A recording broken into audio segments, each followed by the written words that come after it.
जय हिंद दोस्तों, कैसे हो आप सब। उम्मीद करता हूँ आपकी तैयारी बहुत अच्छी चली होगी। चलिए क्लास की शुरुआत कर चलिए दोस्तों शुरुआत करते हैं। आज के क्लास में हम लोग फ्रांस की क्रांति थ्योरी प्लस टेस्ट पढ़ने वाले हैं। अगर आप इस वीडियो को यूट्यूब पर देख रहे हैं, चैनल को सब्सक्राइब कीजिए, वीडियो को ज़्यादा से ज़्यादा शेयर कीजिए। बिहार डीएलएड की संपूर्ण तैयारी हो रही है, आपको पता है। और बिहार डीएलएड से रिलेटेड एक और इम्पॉर्टेंट बात बताना चाहता हूँ कि बिहार डीएलएड की जो बैच है ना, 499 वाली बैच, उसमें एक डिस्काउंट आया हुआ है ना। अगर आप 29 जनवरी से पहले बैच लेते हैं तो आपको मिलता है रिपब्लिक डे ऑफर, जिसमें 50 रुपीज़ एक्स्ट्रा डिस्काउंट होता है। और अगर आप देखेंगे तो इसकी फ़ी में जो है ना काफ़ी डाउन हुआ है। जो बैच है हमारा वो आप देखेंगे, बिहार डीएलएड की बैच वो आपको 499 की है, और अभी डिस्काउंट में ऑफर में आपको 499 रुपये में, 499 की बैच है, लेकिन ये अभी ऑफर में आपको 449 रुपये में आएगी। अधिक जानकारी के लिए जो नंबर दिया हुआ है इस पर संपर्क कीजिए। चलिए शुरुआत करते हैं क्लास की, ठीक है। चलो तो देखिए, हम लोग पढ़ने वाले हैं फ्रांस की क्रांति। पहले थ्योरी पढ़ेंगे फिर टेस्ट पढ़ेंगे। चलिए स्टार्ट करते हैं। हम लोग फ्रांस की क्रांति पढ़ रहे हैं। देखो, फ्रांस की क्रांति से आपका कितना क्वेश्चन आता है, क्वेश्चन की इंपॉर्टेंस को देखें तो क्वेश्चन कितना आता है, तो हम कहेंगे फ्रांस की क्रांति से एक प्रश्न आता है आपका। एक क्वेश्चन हर शिफ्ट में देखा गया है, तो आप किसी भी शिफ्ट में एग्जाम दोगे एक प्रश्न आपको यहां से आएगा। फ्रांस की क्रांति के बारे में कहते हैं कि इसकी शुरुआत कब हुई थी। सबसे पहला चीज जो पूछा जाता है, फ्रांस की क्रांति की शुरुआत कब हुई थी, तो हम कहेंगे क्रांति की शुरुआत कब हुई थी, 1789 में हुई थी। और बास्तिल का किला, जो बास्तिल जेल था, जो राजा महाराजा के लिए खौफ रहता था, जनता में खौफ रहती थी, उस किला को लेकर के डर रहता था कि अगर कुछ गलत करेंगे तो हमको ये जो है जेलों में डाल दिया जाएगा। सर, बास्तिल किले कि जेल को तोड़कर गोला बारूद को इन्होंने लूट लिया था। पढ़ाने दीजिए, इधर उधर की बातें छोड़ दीजिए आप, ठीक है। चलो देखिएगा, यहां पर देखिएगा, कहते हैं कि फ्रांस की क्रांति की शुरुआत कब हुई थी, तो हम कहते हैं कि फ्रांस की क्रांति की शुरुआत 1789 ईस्वी में हुई थी। बास्तिल किले की जेल को तोड़ करके गोला बारूद जो है लोगों ने यहां पर निकाल लिया, है ना। और लोग जो है पुरानी व्यवस्थाओं के बिल्कुल खिलाफ थे, है ना। पुरानी व्यवस्थाओं को लोग क्या करना चाह रहे थे, बदलना चाह रहे थे। अगर आप फ्रांस में देखेंगे, फ्रांस की क्रांति हुई ही क्यों, क्या क्या दिक्कतें थी, तो वहां की सामाजिक संरचना को देखना होगा आपको। वहां का समाज जो है ना 3 भागों में विभाजित था। पहला स्टेट, दूसरा स्टेट और तीसरा स्टेट, 3 समूह था। पहला समूह, दूसरा समूह और तीसरा समूह।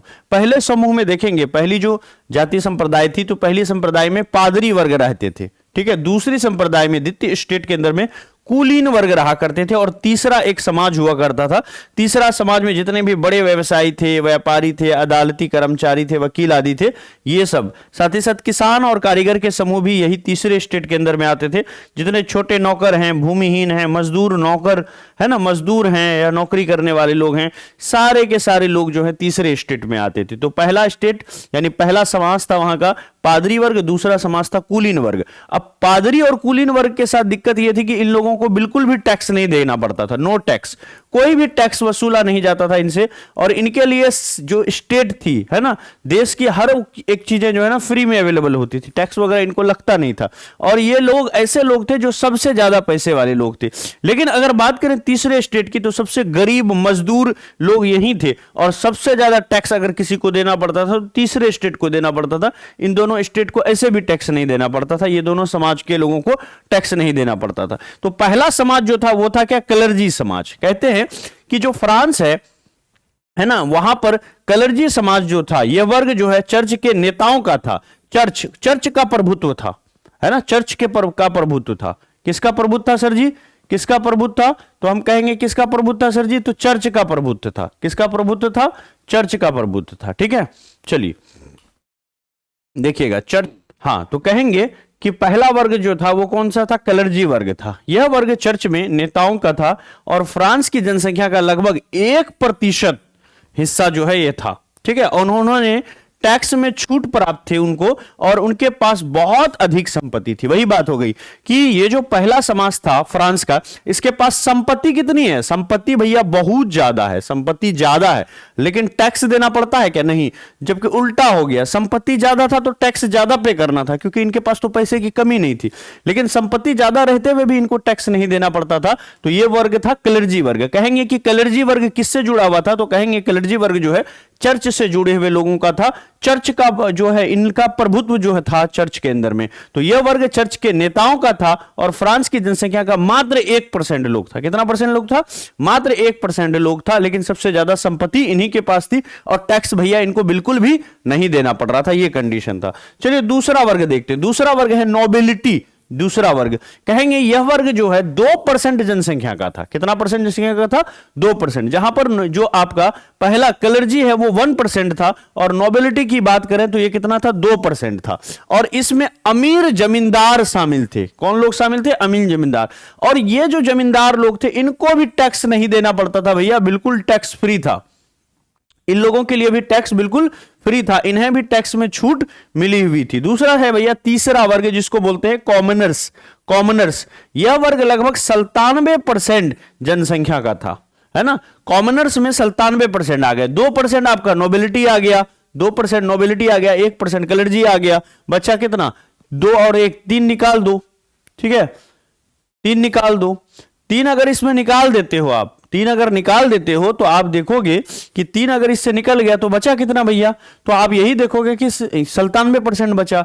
तो 97% जो है तीसरा वर्ग 97% का था, जिसमें किसान थे, मजदूर थे, बौद्धिक वर्ग जो बुद्धिजीवी वर्ग थे वो थे, है ना। सब लोगों को ये तीसरे वर्ग में धकेल दिया था और इनको ज्यादा राजनीतिक अधिकार नहीं प्राप्त था, लेकिन टैक्स वगैरह खूब इनसे वसूला जाता था, है ना। आप देखिए कुछ कुछ टर्म्स है जो आपके एग्जामिनेशन में पूछेगा। जैसे पूछेगा लिबरे, आ जाएगा, सारा नोट्स आ जाएगा, एसएसटी का सारा नोट्स आ जाएगा, जैसे जैसे पढ़ा रहे हैं ना सब नोट्स आ जाएगा।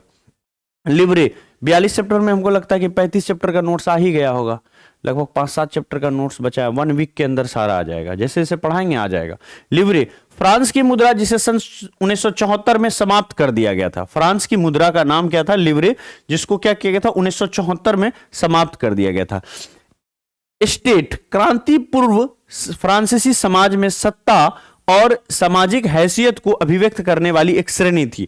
एक श्रेणी बनाई गई थी जिसको स्टेट कहा करते थे, है ना। फर्स्ट स्टेट, सेकंड स्टेट, पढ़ लो, अब इधर उधर की बात मत करो प्रशांत यादव, ठीक है। जब देना होगा हम खुद ही दे देंगे, क्यों पूछ रहे हो, ठीक है। स्टेट क्रांति पूर्व फ्रांसीसी समाज में सत्ता और सामाजिक हैसियत को अभिव्यक्त करने वाली श्रेणी, यह क्या है भैया? स्टेट कहलाता है, ठीक है, स्टेट कहलाता है। तो कहते हैं कि लिबरे क्या था? तो फ्रांस की मुद्रा जिसे सन 1974 में समाप्त कर दिया गया था, उसका नाम क्या था? उसका नाम था लिबरे।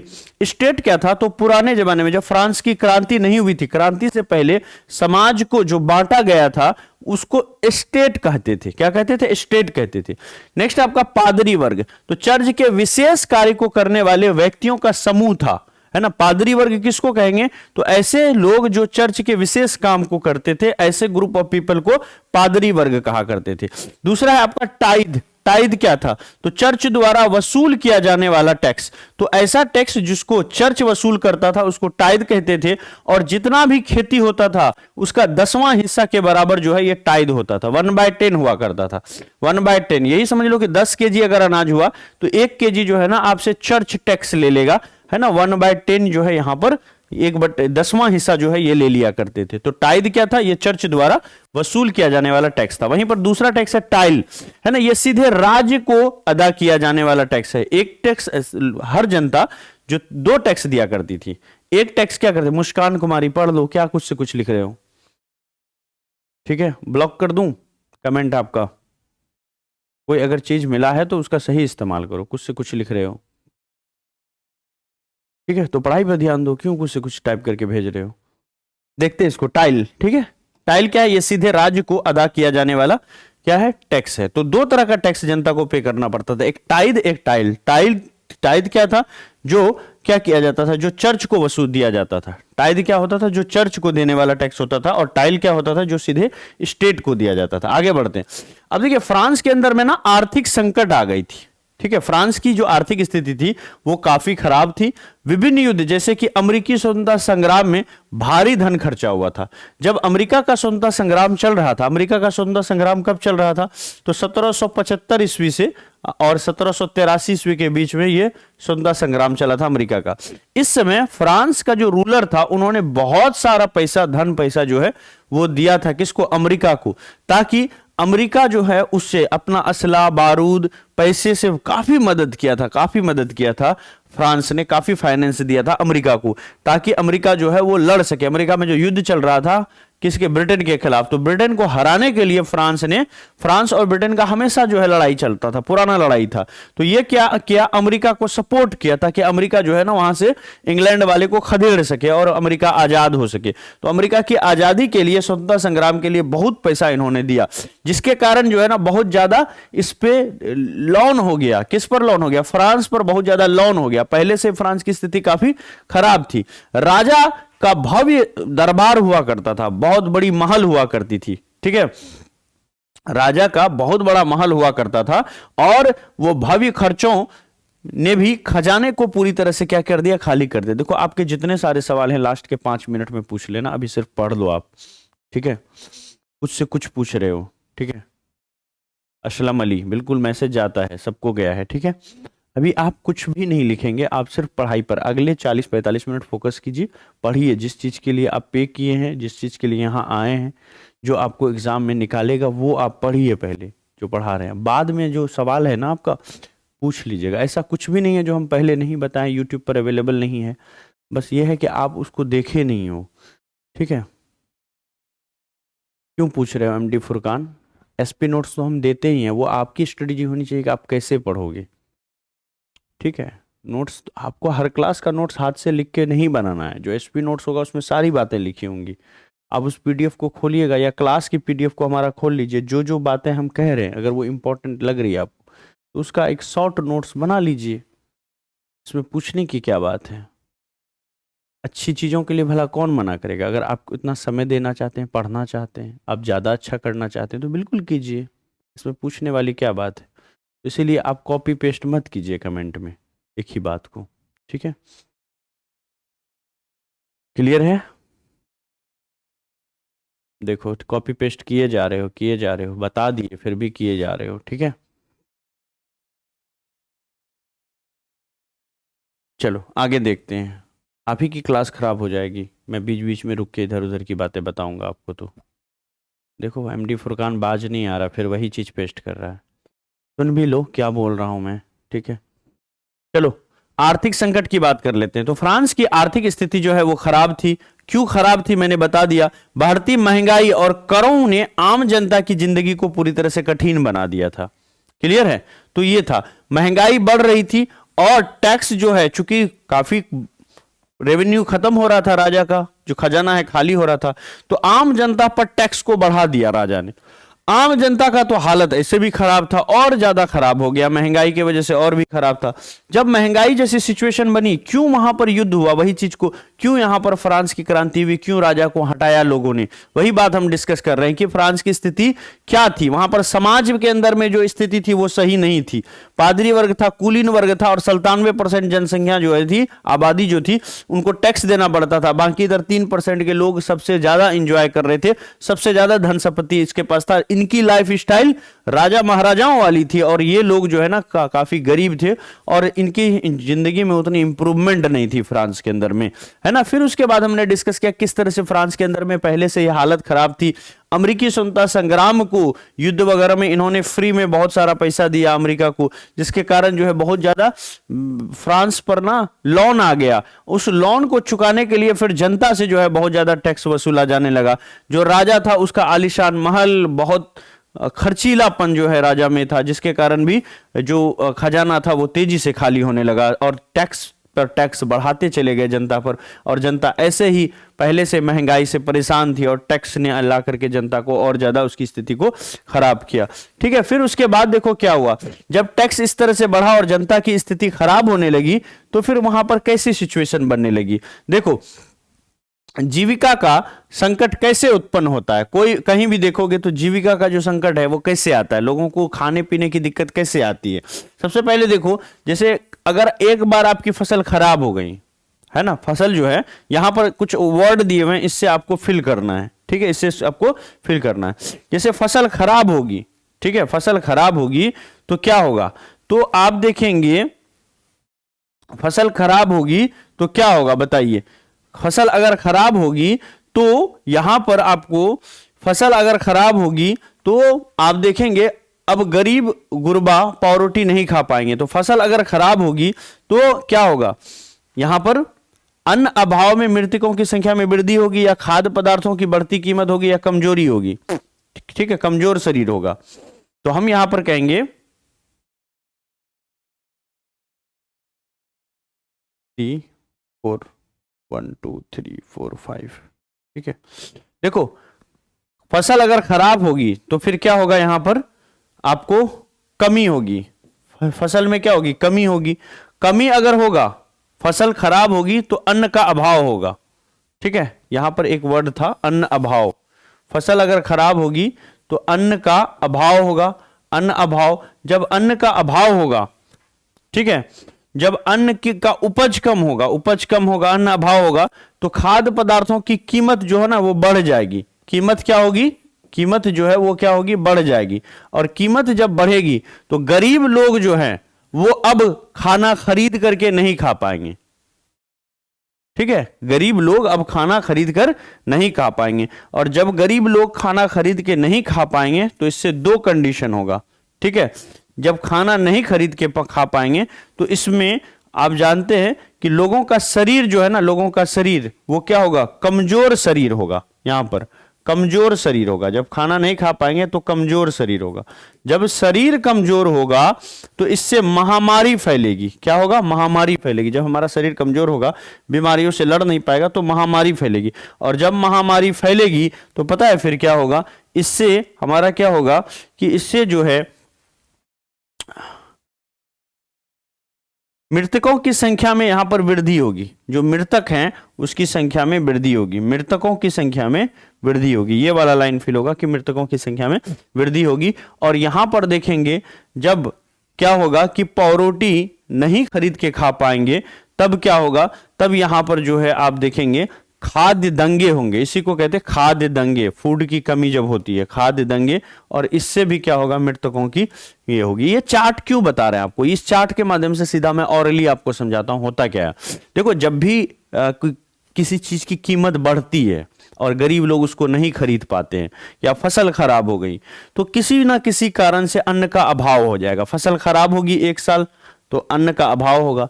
अन्न जब कम उपज होगा तो स्वाभाविक बात है, जो चीज मार्केट में कम मिलती है ना, तो वो क्या होता है, वो ऑलरेडी जो है कम, उसकी कीमत बढ़ जाती है। तो जब फसल खराब होगी, अन्न का अभाव होगा, कीमत आसमान को छुएगा। कीमत आसमान को छुएगा। और गरीब लोग ऐसे भी गरीब है, टैक्स वगैरह उनको ज्यादा पे करना पड़ रहा था, है ना, पैसे उनके पास थे नहीं। तो अब बताओ क्या वो पौरोटी यानी खाना को खरीद के खा पाएगा, नहीं खा पाएगा। जब नहीं खा पाएगा तो सीधी बात है कि या तो वो नहीं खाएगा, नहीं खाएगा तो डायरेक्ट वो मरेगा, है ना। और या फिर कम खाता है तो उसका शरीर कमजोर हो जाएगा। कमजोर होगा तो महामारी आएगी, महामारी आएगी तो ऐसे भी लोग मरेंगे, गरीब लोग ऐसे भी साफ होंगे। तो इसी को बोलते हैं जीविका का संकट, है ना। जब क्या होती है, देश की आर्थिक स्थिति खराब होती है और गरीब लोग असहाय होने लगते हैं, बिल्कुल भी उनके पास पैसे नहीं होते हैं, है ना, तो फिर क्या होता है, तब ऐसी सिचुएशन बनती है कि एक महामारी में लाखों लोग, हजारों लोग एक बार में मारे जाते हैं। ठीक है, तो ये कंडीशन था आपका वो वाला। अब आते हैं राजनीतिक असंतोष क्यों था, लोग क्यों नाराज थे पॉलिटिकल लेवल पर। लुई 16वां जो कि फ्रांस का राजा था, एक प्रश्न पूछा जाता है जब फ्रांस की क्रांति हुई तो उस समय रूलर कौन था, तो आंसर होगा लुई 16वां। लुई 16वां का जो शासन था, लुई 16वां का शासनकाल वो बिल्कुल तानाशाही शासन था, निरंकुश शासक था, बिल्कुल भी अच्छा राजा नहीं था और तानाशाह था, डिक्टेटर था। वो अपनी मनमर्जी चलाया करता था, है ना। संसद की बात करें जिसको स्टेट जनरल कहते थे, इसमें तीसरे वर्ग की आवाज को अनसुनी करा जाता था, जिससे तीसरा वर्ग जो 97% आबादी थी उसको लगा कि कहीं ना कहीं हमारे साथ बहुत बड़ा भेदभाव हो रहा है, तो इसलिए राजा को हटाया जाए। तो एक तो वो निरंकुश था और दूसरा था कि तीसरा वर्ग जो सबसे बड़ी आबादी थी उसी की आवाज को अनसुना किया जाता था। ठीक है, अब देखो क्रांति की शुरुआत कैसे हुई। आपने देख लिया कि वहां पर सब कुछ ठीक नहीं चल रहा था, महंगाई बढ़ रही थी, टैक्स बढ़ रहा था, समाज जो बटा हुआ था, क्लर्जी वगैरह में जो पादरी था, क्लर्जी था, कुलीन वर्ग था, ये सब जो ग्रुप थे और किसानों के जो ग्रुप थे, इस सब में जो बंटवारा था वो सही नहीं था। समाज का डिस्ट्रीब्यूशन जो है वो बिल्कुल भी सही नहीं था। ठीक है,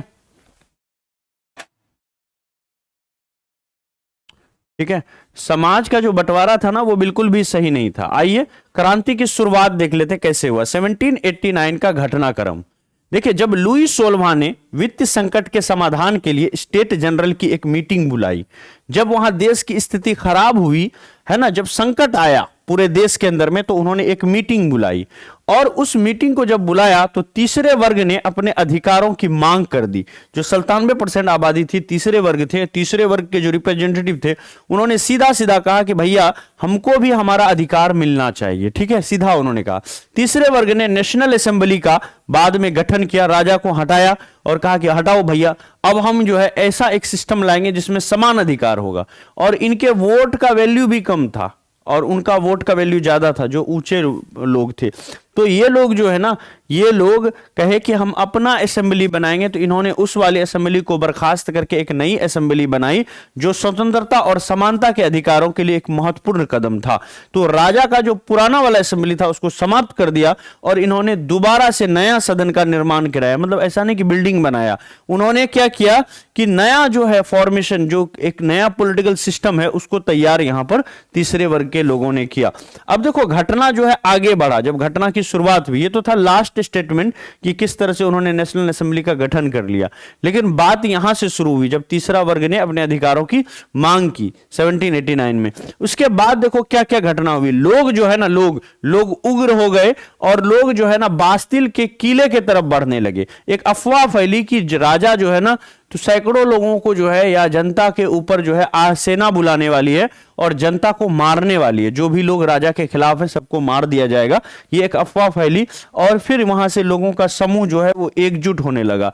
बास्तिल जो कि एक कुख्यात जेल था, एक शाही शक्ति का प्रतीक था, उस पर हमला कर दिया। लोगों ने सीधा हमला कर दिया क्योंकि राजा का प्रतीक था। ये राजा डराते थे इस बास्तिल किले को दिखा करके कि देखो भैया ये इतनी बड़ी किला है, अगर कोई गलत करेगा तो उसको इसी जेल में बंद किया जाएगा। तो लोगों में एक खौफ था, जैसे आज बोलेंगे ना तिहाड़ जेल बोलते हैं, तो सुन के डर लगता है भैया तिहाड़ जेल है ना, कि भैया वहां पे काला पानी का सजा दिया जाता था, तिहाड़ जेल में रखा जाता था, तो सुन के ही लगता है कि भैया बहुत बड़ा कुख्यात जेल है वहां पर। तो उसी तरह से बास्तिल जो कि एक कुख्यात जेल था, एक शाही शक्ति का प्रतीक था, उस पर लोगों ने हमला कर दिया और इस हमले ने फ्रांस में क्रांति की लहर को उत्पन्न किया और इसे स्वतंत्रता का प्रतीक मान लिया गया। बास्तिल किला को तोड़ करके लोग जो है इसकी ईंटे को ले जाके मार्केट में बेचा करते थे और लोग जो है इसको खरीद करके अपने घर में ले जाते थे सजावट के सामान के तौर पर, कि देखो ये वही किला है जो राजा जिससे हम लोगों को डराया करते थे, आज एक सैंपल के तौर पर हम अपने घर में उसको रखे हुए हैं। ठीक है, तो इसको देख करके लोग खुश हुआ करते थे, उसके किले के टुकड़े को। इसको मार्केट में बेचा जाता था और लोग इसको खरीदते थे, खरीद करके अपने घर पे ले जाते थे। ठीक है, कि राजा का जो उड़ता हुआ, जो खत्म होता हुआ व्यवस्था था उसका प्रतीक था वो।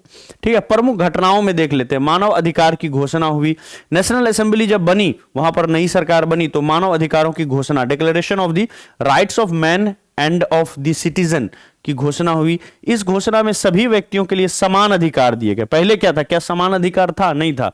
पहले 3 समुदाय में बटा हुआ था और पहले वो लोग समान नहीं, वो लोग जो है ना, जो 2 वर्ग थे उनको काफी ज्यादा प्रभुत्व प्राप्त था, काफी शक्तियां प्राप्त थी और तीसरा वर्ग से टैक्स वसूला जाता था, गरीब और असहाय लोग थे यहां पर। तो अब जो था नया जो संविधान बना उसमें सभी व्यक्ति को समान अधिकार दिया गया, समान स्वतंत्रता दिया गया और सभी को न्याय की गारंटी दी गई कि सबके साथ न्याय होगा, जस्टिस होगा। ठीक है, आइए संविधान जो बना था फ्रांस का उसको एक नजर देखते हैं कि किस तरह का संविधान था। जब नेशनल असेंबली बैठी, कब वो घटना हुई थी? 1789 में हुई थी, जब फ्रांस की क्रांति समाप्त हुई। तो वहां पर बात हुआ कि भैया संविधान नया बनाया जाए, पुराना राजा को हटाया गया, तो नया संविधान का निर्माण 1791 ईस्वी में किया गया।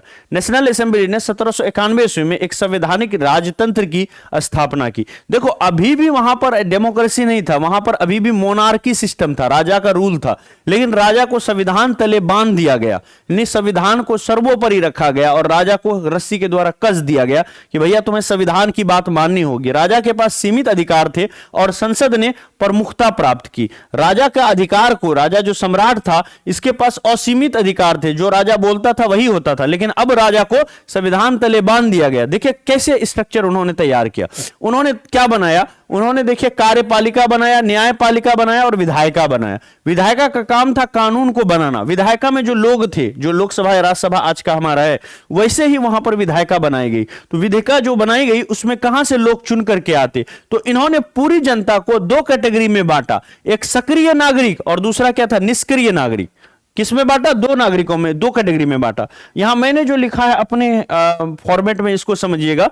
सक्रिय नागरिक उनको कहा गया only man having above 25 years paying taxes, यानी वो ओनली मैन, यानी यहां पर वोमेन नहीं था। अगेन, ये जो 1791 का संविधान था, इसमें महिलाओं को वोट करने का अधिकार नहीं था, इसमें सिर्फ पुरुषों को अधिकार था।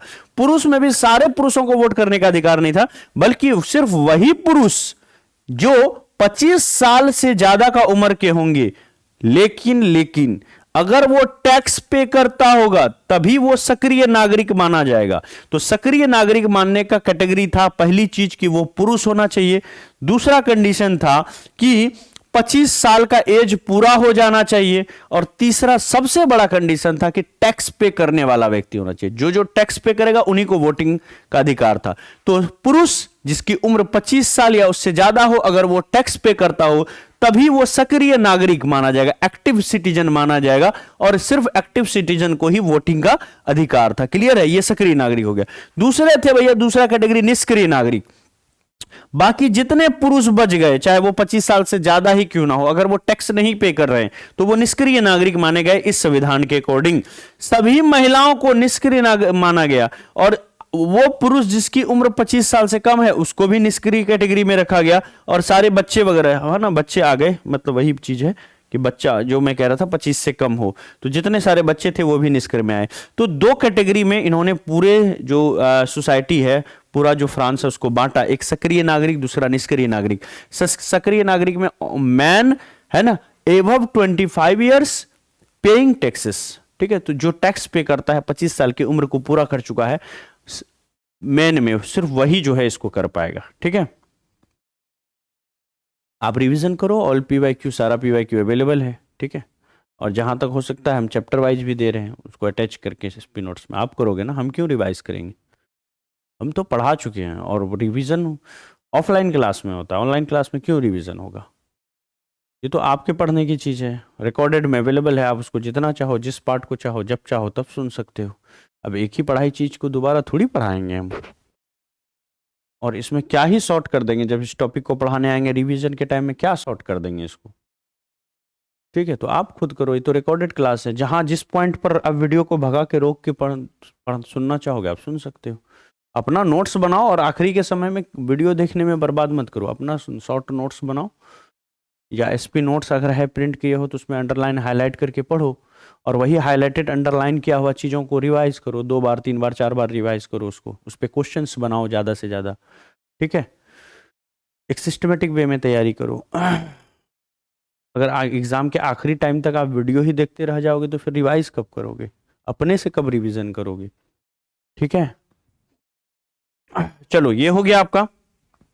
तो कहने का मतलब है कि देखो, जब आप खुद से रिवीजन करोगे ना, तो आपको क्या चीज का कमी है ना, आप उसको फोकस करके करोगे। और जब यहां से हम कुछ भी बताना, दोबारा से पढ़ाना का शुरू कर देंगे, तो वो सबको पढ़ना होगा। अब किसी को कौन सी बीमारी, यहाँ टैबलेट कुछ और दे रहे हैं, तो सबको फायदा नहीं होगा ना, इसीलिए सबका इलाज, आपको अपना इलाज खुद से करना होगा। ठीक है, तो ये चीज हो गया। तो यहां पर देखो, ये निष्क्रिय और सक्रिय नागरिक हो गया। अब ये था कि मताधिकार प्राप्त लोग जो है सक्रिय नागरिक कहलाए, और सक्रिय नागरिक कौन था बता दिए। 2.8 करोड़ की जनसंख्या में लगभग 40 लाख लोग जो है ना सक्रिय नागरिक थे। ये 40 लाख लोग जो है ना वोट करते थे एक 50,000 के निर्वाचक पुरुष को चुनने के लिए। अगेन, चूंकि महिला को वोट करने का अधिकार नहीं था, तो महिला असेंबली में भी नहीं जा सकती थी। तो ये पूरा सिस्टम कौन चला रहा था, पुरुष ही चला रहे थे, है ना। तो एक निर्वाचक मंडल चुना गया जो 50,000 पुरुषों का होगा। ये 40 लाख लोग वोट करेंगे, 50,000 पुरुषों को चुना जाएगा, और ये 50,000 पुरुष जो है ना फिर से वोट करेंगे किसको, नेशनल असेंबली जो जिसको बोल जैसे हमारा लोकसभा है ना, लोकसभा, उसी तरह से एक नेशनल असेंबली के लिए जिसमें 745 सदस्य थे। ये 50,000 लोग 745 सदस्यों को चुनेंगे और यही 745 सदस्य जो है ना हमारा एमपी यानी सांसद कहलाएगा और यही सांसद जो है कानून बनाने का काम करेगा, 745 लोग। ठीक है, अब देखो ये सम्राट तो फिक्स था। अब ये जो है ना, ये नेशनल असेंबली है ना, ये यहां से ही लोग मंत्री चुने जाते थे और मंत्री को कौन नियंत्रित करता था? नेशनल असेंबली नियंत्रित करता था। कुछ भी गड़बड़ी होगा तो मंत्री को जवाब देना पड़ता था नेशनल असेंबली को। जैसे आज कोई मंत्री गड़बड़ करता है तो लोकसभा में उसको जवाब देना पड़ता है, ठीक उसी तरह की कहानी यहां पर थी, है ना। यहां पर सम्राट के ऊपर जो है ना नेशनल असेंबली का कब्जा था, सम्राट के ऊपर नेशनल असेंबली सम्राट से सवाल कर सकता था, तो ये नियंत्रण था सम्राट के ऊपर। ठीक है, और ये सम्राट जो है ना कभी भी नेशनल असेंबली को कंट्रोल नहीं कर सकता था, ये चीज निषेध माना गया था, मना किया गया था, इसमें अलाउ नहीं था कि सम्राट जो है ना इसको कंट्रोल करे। लेकिन नेशनल असेंबली सम्राट से सवाल पूछ सकती है, नेशनल असेंबली जो एडवाइस करेगी सम्राट को वही काम करना है। आइए, ये जो जनता थी, यही जनता जो सक्रिय नागरिक था, फिर से सक्रिय नागरिक ही वोट करते थे कि जज कौन बनेगा। जज बनने का अपना एक क्राइटेरिया था, वो क्राइटेरिया जो लोग फुलफिल करते थे वो जज के लिए पर्चा भरते थे और जज के लिए जो पर्चा भरते थे तो उसमें जनता वोट करके उनको जो है जज चुनते थे। जैसे आज सरपंच वगैरह चुनते हैं ना, उसी तरह से जज की का भी चुनाव वोटिंग के द्वारा ही हुआ करता था फ्रांस के 1791 के इस संविधान के अंदर में। तो पूरा संविधान का प्रोविजन को आपने बहुत गहराई से इसको देखा। आइए आगे बढ़ते हैं। राजा की गिरफ्तारी।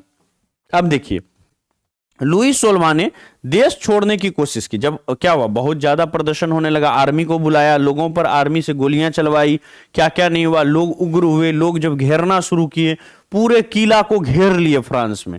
अब राजा सोच रहा था कि हम देश छोड़ के भाग जाएं, जान इसी में हमारा बचेगा। तो लुई 16वां ने देश छोड़ने की कोशिश की, लेकिन वो जनता के हाथों पकड़े गए और 1793 ईस्वी में 1791 में कानून बना, ये वाला संविधान बना और 1793 ईस्वी में उन पर मुकदमा तो चल ही रहा था, फाइनली उसको फांसी दे दी गई, जो एक महत्वपूर्ण मोड़ था। लुई 16वां को फाइनली नया संविधान बना करके, है ना, जो नया व्यवस्था चलाने वाले लोग आए, उन्होंने मुकदमा जब चलाया तो फाइनली जो है इस पर फांसी दे दी गई 1793 ईस्वी में लुई 16वां को देश के अंदर में। ठीक है, जो रूलर था उसको फाइनली सूली पर चढ़ा करके मार दिया गया। ठीक है, अब देखो इसके बाद आतंक का राज आया। आतंक का राज 1793 से 1794 में आया। ऐसा नहीं था कि फ्रांस में जो है एक बार संविधान बन गया तो फ्रांस में सब कुछ ठीक हो गया, नहीं भैया, सब कुछ ठीक नहीं हुआ था। क्यों? क्योंकि वहां पर जो रूलर चुन करके आया ना, जो लोगों का नेता था, जिन्होंने पूरे पब्लिक को भड़काया, जिन्होंने इतना बड़ा आंदोलन क्रांति करवाया, वो व्यक्ति ऐसा नहीं था कि वो उसको बिल्कुल ख्याल नहीं था, वो बहुत तेज व्यक्ति था। ठीक है, नाम था रॉबेस्पियर। क्या नाम था? रॉबेस्पियर, है ना। तो ये जो रॉबेस्पियर का शासन था 1793-94 का, ये जो 1-2 साल का पीरियड था, बहुत खौफनाक था पूरे फ्रांस के अंदर में। रॉबेस्पियर और जैकोबिन क्लब, है ना, इन्होंने सत्ता को संभाल लिया। जैकोबिन क्लब और रॉबेस्पियर, इन दोनों की मिलीजुली भगत से फ्रांस में सत्ता इनके कब्जे में आई और क्रांति के खिलाफ सभी विरोधियों का सफाया करने पर का निर्णय इन्होंने लिया। जो क्रांति चल रही थी, है ना, क्रांति के खिलाफ जितने सारे लोग जो रेवोल्यूशन के खिलाफ थे, उन सारे लोगों का सफाया करना इन्होंने सोच लिया कि अब 1 बाय 1 जो हम लोगों का सिस्टम चल रहा था, जो हम क्रांति कर रहे थे, हमारे जो लोग खिलाफ थे, हम अपने विरोधियों को खत्म करेंगे। ये बात इन्होंने ठान लिया। यह अवधि द टेरर के नाम से जाने लगा। टेरर मतलब डर, डर के नाम से जाने लगा, जिसमें हजारों लोगों को फांसी दे दिया गया। जब इनके पास सत्ता आई, मुकदमा चलाया, झूठ मूठ का केस चला करके 1 बाय 1 जितने सारे नेता थे जो अपोजिशन वाले थे, सबको रॉबेस्पियर और जैकोबिन क्लब ने मिल करके, खास करके रॉबेस्पियर के नेतृत्व में सबको मुकदमा, हजारों लोगों को सूली पर चढ़ा दिया गया सिर्फ 1-2 साल के अंदर अंदर। रॉबेस्पियर की बाद में गिरफ्तारी होती है। देखो, अंततः रॉबेस्पियर को 1794 में भी इनको गिरफ्तार किया जाता है और उसे भी फांसी जो है दे दिया जाता है, जिससे आतंक का राज ही यहां पर समाप्त हो जाता है। ठीक है, तो यहां सत्ता में परिवर्तन होता है। 1794 ईस्वी में दूसरे लोग आते हैं, तो फिर रॉबेस्पियर को पकड़ा जाता है, जेल में डाला जाता है और इतने हजार लोगों को मारने के जुर्म में, है ना, रॉबेस्पियर को भी फांसी पर फाइनली समाप्त चढ़ा दिया जाता है और इसी से पूरे फ्रांस के अंदर में जो टेरर का माहौल था वो खत्म हो जाता है। अब देखो, फ्रांस का एक नया अध्याय भी 1795 में, हम 1793 की कहानी से शुरू किए, 91 से शुरू किए, 93 में आए, लुई 16 को फांसी दे दिया गया, 93-94 के बीच में हजारों लोगों को रॉबेस्पियर ने, नया व्यवस्था जब रॉबेस्पियर के हाथ में मिला, फ्रांस की बागडोर आई, तो इन्होंने हजारों विरोधियों को इन्होंने फांसी दे दिया, जो जो इसके खिलाफ थे। लुई 16 खिलाफ था, लुई 16 को भी फांसी दे दिया, ठीक है। और बाद में रॉबेस्पियर भी 1794 में पकड़ाया और इसका भी अंत हो गया। अब देखो 1795 में चले जाते हैं। 1795 में डायरेक्टरी का गठन हुआ, है ना। रॉबेस्पियर की मृत्यु के बाद डायरेक्टरी का जो है गठन किया गया। यहां 5 सदस्य निकाय था। हुआ क्या, एक लोगों के हाथ में सत्ता को दिया, है ना। लुई 16 से हटा करके रॉबेस्पियर ने सत्ता को हाथ में कब्जा लिया, और जब उन्होंने अपने हिसाब से चलाया, तब जनता को महसूस हुआ कि नहीं, जो सिस्टम हमने बनाया वो फुल प्रूफ नहीं था। क्लास चल रही है, माइक पे क्लिक कर, राइट क्लिक। एक सेकंड का टाइम दीजिएगा आप लोग।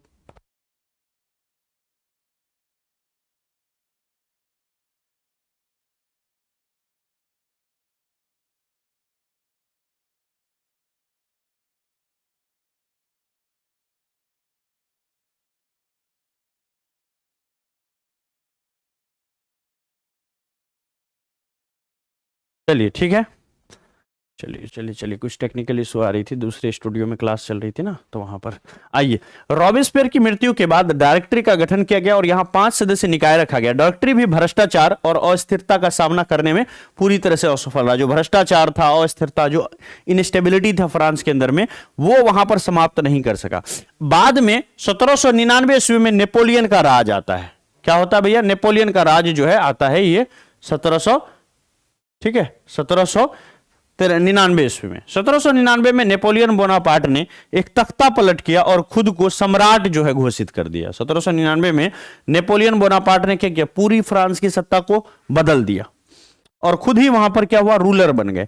नेपोलियन ने बहुत सारे सुधार किए जो फ्रांस और यूरोप पर गहरा प्रभाव किया।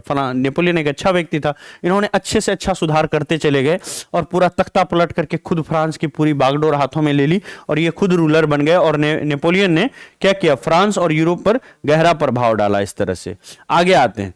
क्रांति का क्या महत्व था, लोकतंत्र का प्रसार हुआ। फ्रांस की क्रांति ने लोकतांत्रिक विचारों को फैलाया और अधिकारों के प्रति जागरूकता बढ़ाई। आधुनिकता की शुरुआत हुई। यह क्रांति ने आधुनिक राष्ट्रीयता और राज्य के विचारों को जन्म देने वाली ये क्रांति थी, है ना। समाज में भी परिवर्तन हुआ इससे समाज में समानता और न्याय की भावना को बल मिला और जो बाद में अन्य देशों में भी क्रांति का जो है रास्ता साफ हुआ। तो इस तरह से हम कह सकते हैं कि फ्रांस की क्रांति ने इतिहास की धारा को बदल दिया। यह केवल एक देश की क्रांति नहीं थी, बल्कि मानवता की एक सामूहिक जागरूकता का प्रतीक था। जिन्होंने राजा के खिलाफ जनता ने यहां पर विद्रोह किया, जिसने अन्याय और असमानता के खिलाफ, जो अन्याय था फ्रांस में चल रहा था, जो असमानता चल रही थी, लोगों के खिलाफ भेदभाव हो रहे थे, उसके खिलाफ संघर्ष किया। इसके परिणाम स्वरूप फ्रांस और पूरे विश्व में स्वतंत्रता, समानता और मानव अधिकारों के विचारों को व्यापक रूप से अपनाया जाने लगा। फ्रांस की घटना के बाद अन्य देशों में इस तरह का जो है आंदोलन शुरू हो गया। यहां पर देखिए, नेपोलियन बोनापार्ट से रिलेटेड एक पॉइंट याद रखिएगा।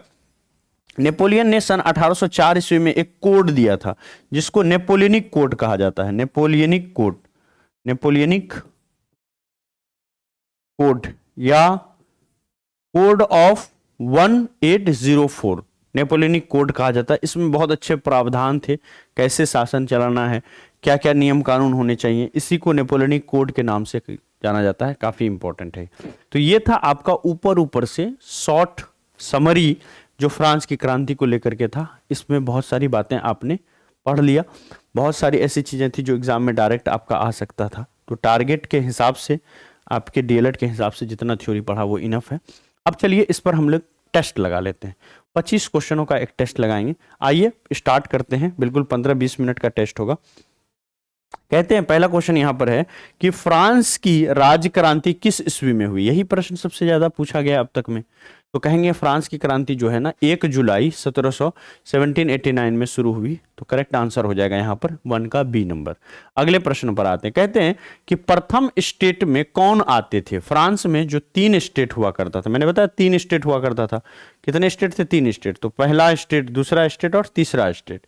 तो पहले स्टेट में कौन? क्या किसान आते थे? क्या किसान आते थे? क्या किसान तो तीसरे स्टेट में आया करते थे, किसान तीसरे स्टेट में आते थे। तो पहला स्टेट में कौन आते थे? याद रखिएगा, पहला स्टेट में आते थे पादरी। कौन आते थे? पादरी। और दूसरा में आता था कुलीन वर्ग। ठीक है, तो पादरी था, कुलीन वर्ग था और तीसरे में किसान था। तो यहां पर करेक्ट आंसर होगा पहला स्टेट में कौन आते थे? तो आंसर होगा पादरी, जो चर्च से रिलेटेड थे, चर्च वाले लोग। आइए अगला प्रश्न। द्वितीय स्टेट में इनमें से कौन आते थे? तो देखो द्वितीय स्टेट में आते थे कुलीन वर्ग। ठीक है, तो ऐसे हुआ करता था भैया, ऐसे याद रख लो इसको। ठीक है, 3 ग्रुप हुआ करता था। पहला था पादरी, पादरी ग्रुप, और दूसरा था कुलीन वर्ग ग्रुप, कुलीन, और तीसरा था है ना आम पब्लिक, कॉमनर्स। तो आम पब्लिक, आम पब्लिक तीसरे ग्रुप में थे। जितने सारे लोग आ गए वो तीसरे ग्रुप में थे। इस तरह से 3 भागों में ये बटा हुआ था। ठीक है, तो आंसर होगा कुलीन। अगला सवाल, तीसरे स्टेट में कौन आते थे? तो आंसर होगा तीसरे स्टेट में दार्शनिक आते थे। क्या कुलीन आते थे? पादरी, कुलीन, कुलीन नंबर 1 हो गया। नहीं, कुलीन जो है ना नंबर 2 हो गया, नंबर 2। और पादरी नंबर 1 पर आते थे, जो चर्च से रिलेटेड थे, नंबर 1 पर आते थे। न्यायाधीश हो या दार्शनिक हो, ये सबको एक कैटेगरी में ही डाला गया था। तो आप कह सकते हो कि तीसरे स्टेट में कौन आते थे? तो न्यायाधीश आते थे। तो तीसरे स्टेट में 4 का डी न्यायाधीश हो जाएगा। अगला प्रश्न, जैकोबिन दल का प्रसिद्ध नेता कौन था? है ना, तो करेक्ट आंसर होगा कि मैक्सिमिलियन रॉबेस्पियर जो है ना जैकोबिन दल का नेता था, है ना, रॉबेस्पियर। इन्हीं के पीरियड को 1793 1794 के काल को द टेरर ऑफ, है ना, द टेरर के नाम से जाना जाता है। अगला सवाल है, शक्ति का पृथक्करण के सिद्धांत का प्रतिपादन किसने किया था? 6ठा नंबर। तो हम कहेंगे इसका मॉन्टेस्क्यू ने किया था। जो किसी भी राजा के अंदर में, किसी भी देश के अंदर में विधायिका होगा, कार्यपालिका होगा, न्यायपालिका होगा, इस तरह का सिस्टम होना चाहिए। ये किसने लिखा? ये मॉन्टेस्क्यू के द्वारा लिखा गया है। ठीक है, इसके द्वारा लिखा गया, मॉन्टेस्क्यू के द्वारा। ठीक है,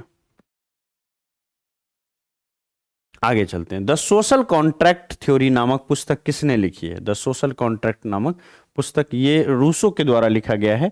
तो करेक्ट आंसर होगा रूसो के द्वारा। अगला प्रश्न है, नेपोलियनिक कोड किस वर्ष लागू हुआ? तो हम कहेंगे सन 1804 ईस्वी में नेपोलियनिक कोड लागू हुआ। 1804 काफी फेमस कोड है।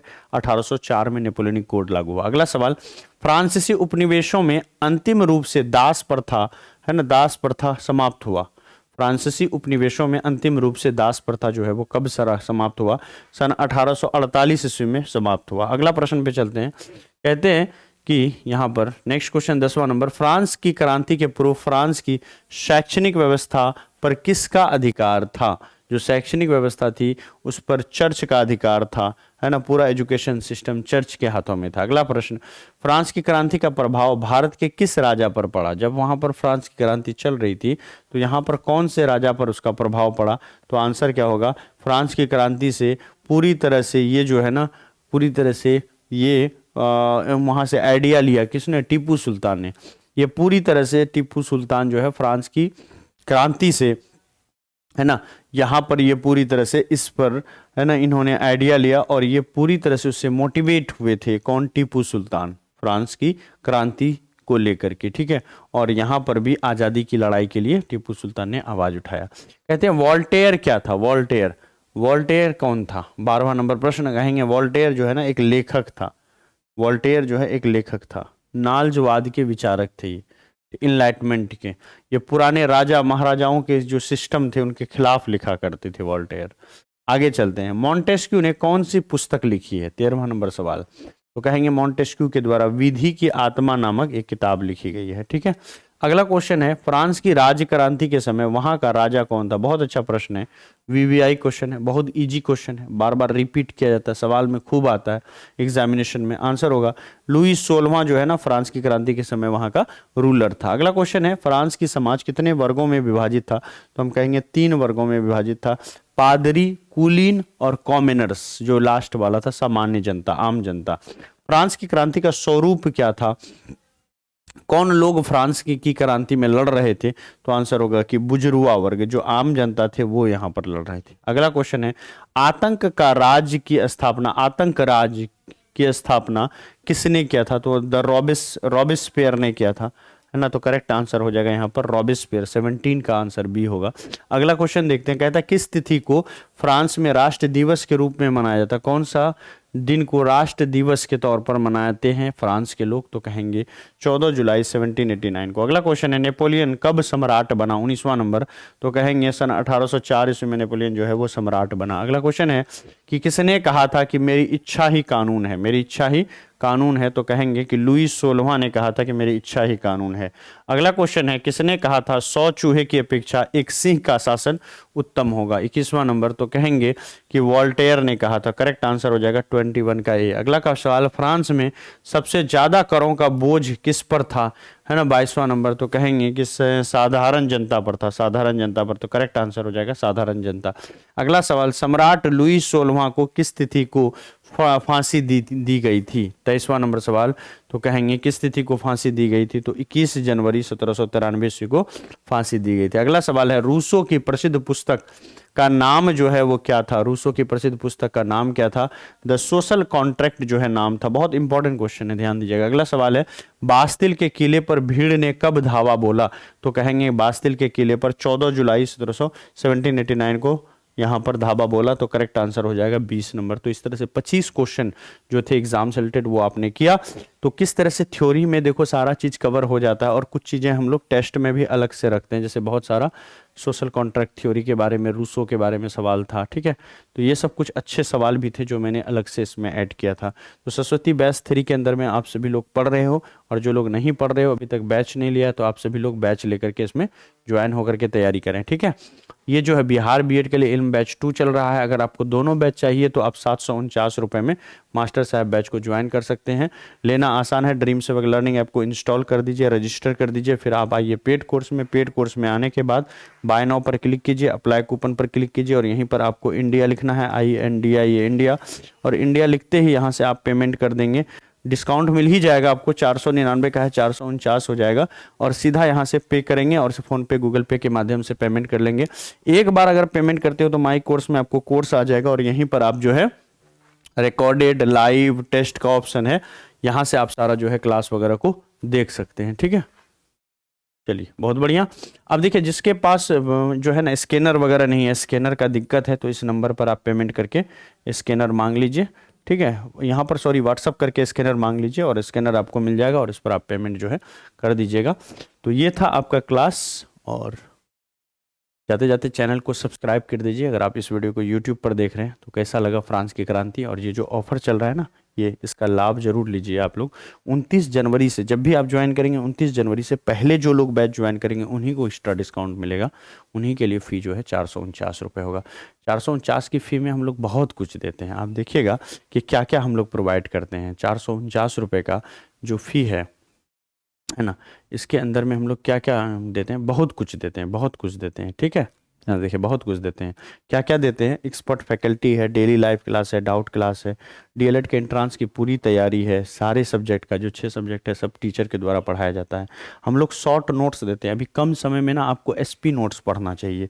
ये SP नोट्स 150 चैप्टरों के नोट्स आपको देंगे, है ना। इतना 100 पेज है इसमें, क्या कहेंगे, इतनी मेहनत से इसको हम लोग 6 महीना बैठ करके सारे टीचर बनाते हैं। वो चीज़ आपको कोर्स के अंदर में बिल्कुल फ्री ऑफ कॉस्ट मिलेगा। Computer based test, 2 test series, सिर्फ एक टेस्ट सीरीज देने का वादा किया था, लेकिन दूसरा टेस्ट भी हम लोग लेके आ रहे हैं। टेस्ट सीरीज, एक नया टेस्ट सीरीज भी अभी के समय में लेके आ रहे हैं, जो एग्जाम में बहुत इंपॉर्टेंट होगा आपके लिए। और ये जो टेस्ट सीरीज होगा, इसमें लगभग 15 टेस्ट हम लोग दे रहे हैं, 15 टेस्ट, और ये 120 क्वेश्चन का सेट होगा। जैसे ओरिजिनल एग्जाम देंगे ना, उससे पहले आप 15 टेस्ट जो है ओरिजिनल इसमें लगा के जाइएगा, और 11 टेस्ट पहले वाला है। दोनों को जोड़ दीजिए तो 26 टेस्ट हो जाता है। 26 ओरिजिनल जो एग्जाम है वो यहीं घर बैठ करके आप देखे जाइए, तब वहां पर एक एग्जाम देना है। तो सोचिए कितना मजा आएगा वहां पर। इतनी तैयारी हो जाएगी, इतनी तैयारी हो जाएगी, बस एग्जाम शुरू होने का है कि आप फटाफट फटाफट आंसर देने लगोगे। और मुझे पूरा उम्मीद है कि आप लोग बहुत बेहतर करके आओगे, बहुत अच्छा करके आओगे, और आप सबको गवर्नमेंट कॉलेज मिलेगा। तो मिलते हैं फिर अगली वीडियो में। थैंक यू सो मच, दिल से धन्यवाद।